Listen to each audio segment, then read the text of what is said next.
La première chose que vous êtes censé de faire, c'est d'aller sur votre compte Google. Donc, normalement, quand vous allez ouvrir une page Internet, donc là, vous pouvez choisir votre compte. OK, là, je vais prendre le mien. Et une fois que je suis sur mes comptes, là, on a des 9 points là, qu'on clique dessus et on descend un peu, on a le site. Je ne sais pas comment ça se prononce. Voilà. Il suffit de cliquer là-dessus et on a un tableau Google qui vont, voilà, on peut faire apparaître donc des tableaux. Et ici, nous, on a besoin une feuille vierge. Donc, il faut cliquer sur le plus pour faire apparaître une feuille vierge. Dans un premier temps, là, c'est une feuille sans titre. Alors, on peut commencer par nommer. Donc, là, par exemple, vous pouvez nommer, voilà, vous pouvez noter votre nom, votre prénom, et les travails sont numérotés. Vous pouvez noter travail, numéro, j'invente, hein, numéro 13. OK, en 13, c'est pas bon pour des 12. Voilà. Comme ça, vous avez donc donné le nom pour le fichier et après, il suffit de commencer à l'encoder les informations nécessaires. Donc, je vais essayer d'agrandir un tout petit peu. Donc, dans un premier temps, bah, les colonnes, la première colonne là, on va essayer de donner des titres pour les premières colonnes. Là, pour cet exemple-là, ce sont des classes des âges. OK? On a les âges. Donc, je vais noter classe âge. Oui, je clique là, âge. Voilà. Ensuite, la colonne là, c'est quoi la deuxième colonne que vous avez? Oui? Non. Centre. Voilà. Centre des classes ou, allez, centre des classes. Ensuite, il y a effectif. Et puis effectif cumulé. Il y a fréquence et fréquence cumulée. Comme ça, vous préparez le terrain que vous avez besoin. Cumulé. Voilà. C'est parfait. Donc, classe des âges. Là, il faut l'encoder à la main. On ne sait rien faire. Donc, c'était de 20 à 24. Et puis, 24 à 28. Et puis, 28 à 32. Et puis, 32 à 36. Et puis, 36, il y a tout ça. Donc, 36 à 40. Et il reste encore le dernier, 40 à 44. Voilà, ça c'est fait. Ensuite, pour avoir le centre, on peut donner un premier, c'était donc le centre 22, soit on encode tout à la main, mais on peut aussi lui demander, je ne sais pas si vous avez remarqué dans votre tableau, on rajoute chaque fois de 4. OK. Alors, qu'est-ce qu'on peut faire? Lorsqu'on voulait demander à un tableau de faire une opération, on commence toujours par le symbole égal, le signe égal. Et qu'est-ce que moi je vais lui demander de faire? Je vais lui demander de faire prendre la valeur qui se trouve au-dessus de lui et j'ajoute le plus 4. Voilà, comme ça, j'aurai 26. Et après, l'avantage, c'est que le petit bout là, le petit rond là, vous pouvez cliquer dessus et tirer vers le bas. Il va faire ça pour tous les restes. OK? Et ensuite, effectif, là, il n'y a rien à faire non plus, on doit l'encoder à la main. OK? Là, vous pouvez peut-être me dire ce que vous avez fait, ce que vous avez noté, comme ça, oui. 12, 30, 45, 36, 21 et 6. Voilà. Vous savez bien qu'une fois on a l'effectif, on doit calculer l'effectif total. OK? Pour avoir la totalité, on peut aussi lui demander de faire égal. Voilà. Je voulais lui demander de faire la somme.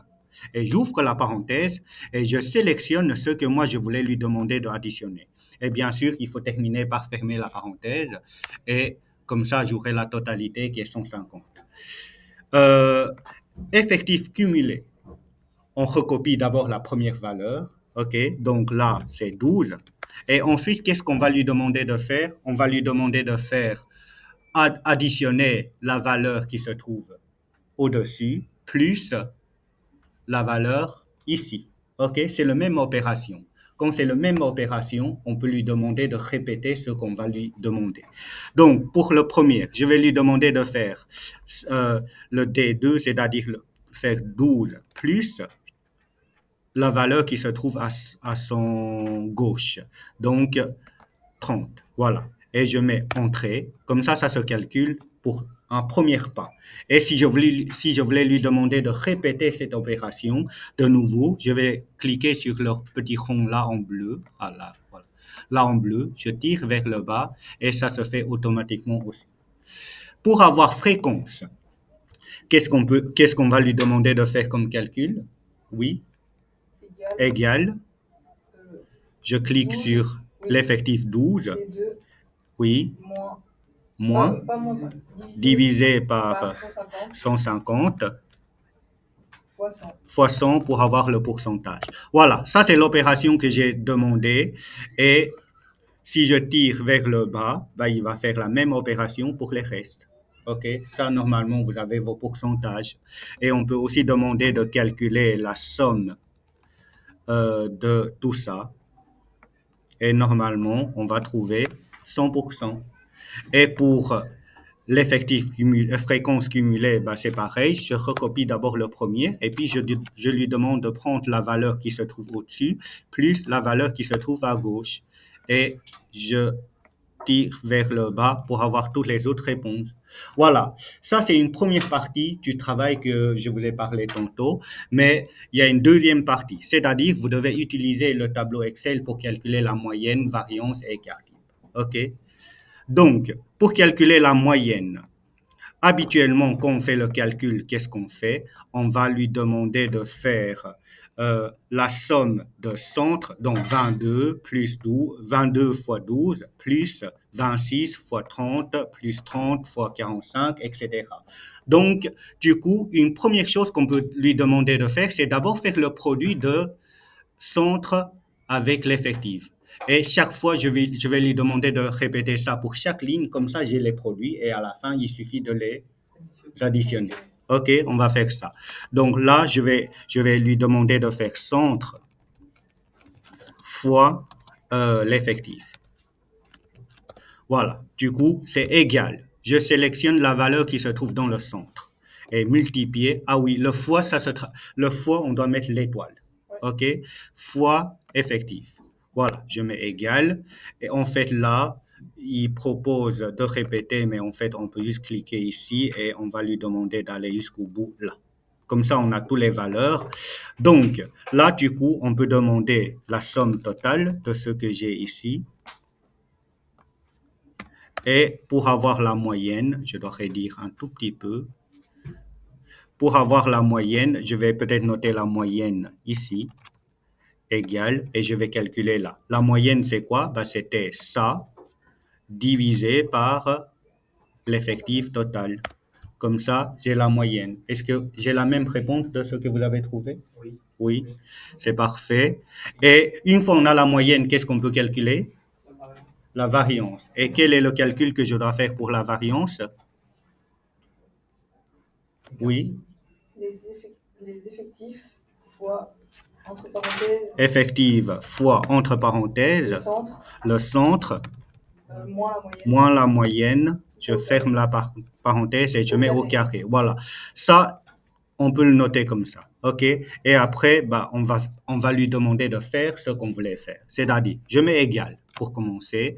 Je choisis l'effective fois, j'ouvre la parenthèse, le centre qui est 22, moins la moyenne qui est ici. Je ferme la parenthèse, je mets au carré. Voilà. Ah non, le carré, c'est pas avec le 2. Le carré, c'est avec le chapeau et le 2. OK? Voilà. Ça, on fait pour le premier. Et ici, si je tire vers le bas, j'aurai normalement toutes les solutions et il fait une correction. Il fait une correction automatique. Comment? Il faut mettre le dollar.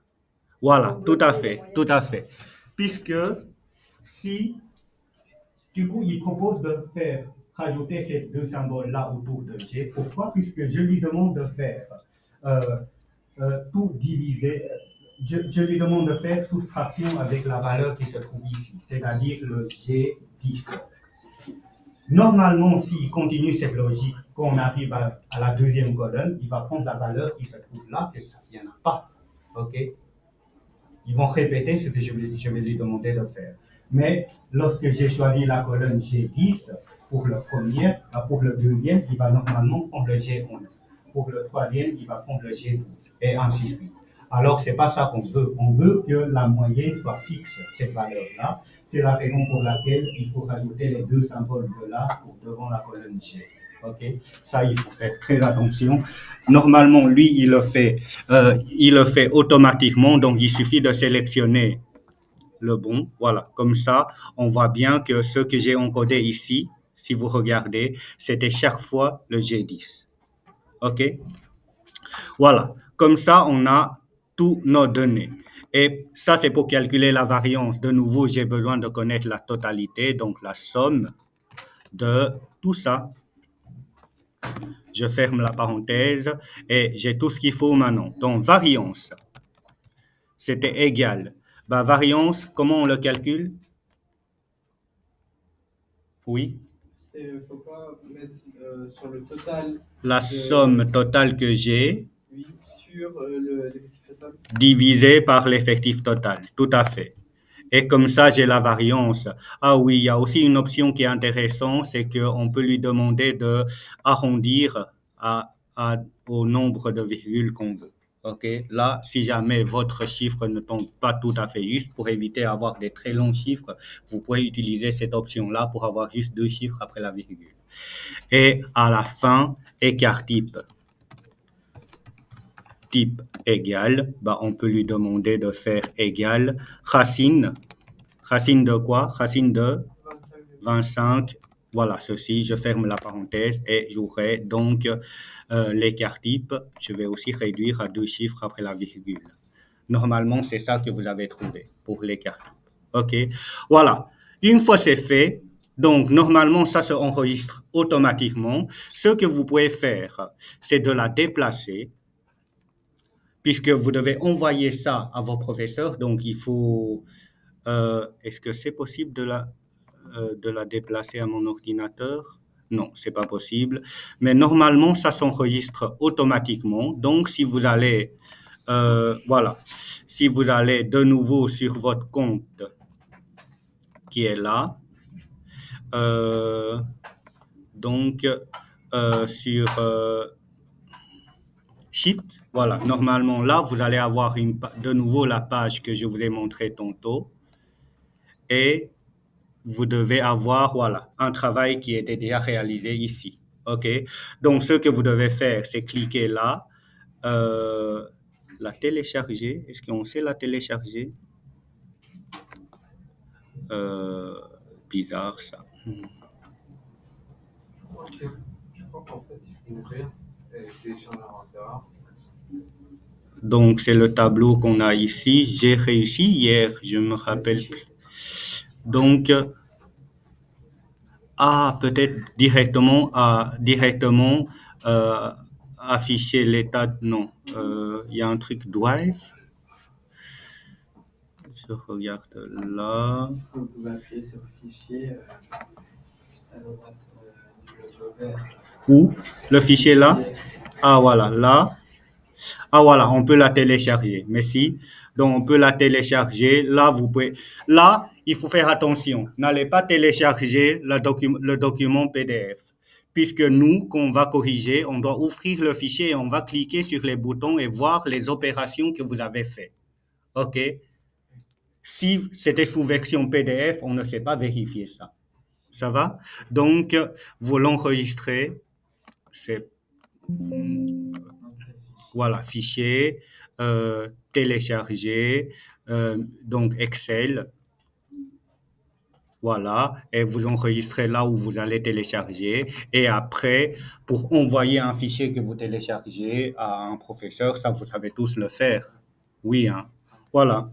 Donc, ça,